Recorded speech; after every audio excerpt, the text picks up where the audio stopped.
প্রিয় দর্শক, একটি বিষয় দেখে আমি রীতিমতো অবাক হয়ে গেলাম।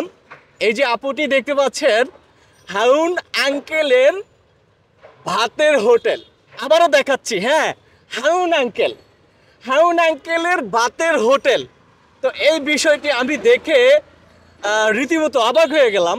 আবার এই আপুটি হচ্ছে এখানে সেই আঙ্গুল দিয়ে ধরে রেখেছিল হারুন আঙ্কেলের ভাতের হোটেল। তো এই বিষয়টি নিয়ে আমি একজন শিক্ষার্থী বোন রয়েছে, আমি ওনার সাথে একটু কথা বলতে চাই। একটু উপরে ওঠেন। আপু, আসসালামু আলাইকুম। ওয়ালাইকুম আসসালাম। কেমন আছেন? আলহামদুলিল্লাহ ভালো আছি। হারুন আঙ্কেলের ভাতের হোটেল।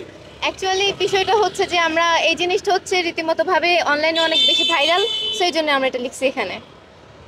মানে কি মেয়েটার নাম ছিল জানো, কি জানো? মেয়েটার নাম ছিল সিমরিন লুবাবা। সে লুবাবা। হচ্ছে একটু বেশি মানে ওভার রিয়েক্ট করে কথাটা বলতে চাইছিল, হারুন আঙ্কেলকে সে হাউন আঙ্কেল করে ফেলেছে। সো এটা এই জন্য আর কি একটু লিখলাম এটা, এতটুকুই। আচ্ছা, এই আপনি হয়তো দর্শক আপনারা দেখেছেন লুবাবা। তো লুবাবা আসলে কথাটা বলতে চেয়েছিল হারুন আঙ্কেল, কিন্তু ওর মুখ দিয়ে বের হয়ে গেছে হারুন আঙ্কেল। তো সেটার সাথে যোগ করে এখানে লিখেছে হারুন আঙ্কেলের ভাতের হোটেল। তো হারুন আঙ্কেলের এই ভাতের হোটেলতে আপনারা অবশ্যই কমেন্ট বক্সে জানাবেন। তো আজকেও আমরা যেটা দেখতে পাচ্ছি, আপনারা বিভিন্ন ওয়ালে বিভিন্ন ধরনের আঁকাআঁকি করছেন। তো কতদিন থাকবে?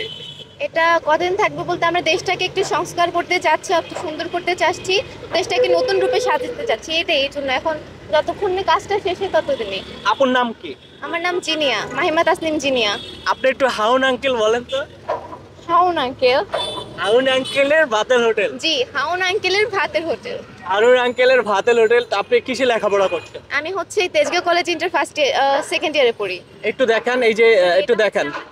তেজগাঁ কলেজের ঠিক সামনেই আমরা দেখলাম যে এখানে হারুন আঙ্কেলের ভাতের হোটেলটি দেখে রীতিমতো আমি অবাক হয়ে গেলাম। আপনারা এই বিষয়টি কিভাবে দেখছেন অবশ্যই কমেন্ট বক্সে আপনাদের মতামত জানাবেন। তো এই যে আপু, আপনারা যে ট্রাফিকের কাজ করতেন, সেই ট্রাফিকের কাজ কি আপনাদের চলমান রয়েছে না বন্ধ রয়েছে? চলমান হচ্ছে, কিছু কিছু জায়গায় চলমান আছে, কিন্তু একটা অ্যাক্সিডেন্টের কারণে হচ্ছে একটা ভাইয়ার মাথার উপর দিয়ে পুরো একটা গাড়ি চলে যায়, একটা অ্যাক্সিডেন্ট হয়েছে, সেই কারণে হচ্ছে কিছু কিছু স্টুডেন্টরা একটু ভয় পাইছে, উঠে গেছে। বাট অনেক জায়গায় দেখা যায় যে এখনো হচ্ছে আপনার স্টুডেন্ট এভাবে ট্রাফিকের কাজ করছে যেখানে কোনো ট্রাফিক পুলিশ নেই। এটাই। আপনি কি ট্রাফিকের কাজ করেছেন? জি না, আমি ট্রাফিকের কাজটা করি নাই। আচ্ছা আচ্ছা। আর এখানে কি কি লিখেছেন? আমরা এখানে দেখতে পাচ্ছি আরো অনেক কিছু লিখেছেন। এগুলো কি আপনারা আর্ট করেছেন? না, এগুলো হচ্ছে আমাদের অন্য বিভাগ থেকে আর্ট করছে, আর ওই কর্নারে যেটা সেটা হচ্ছে কেমিস্ট্রি বিভাগ থেকে আমরা আর্ট করছি। 5ই আগস্ট স্বাধীনতা, আমরা তোমাদেরকে ভুলবো না। তেজগাঁ কলেজের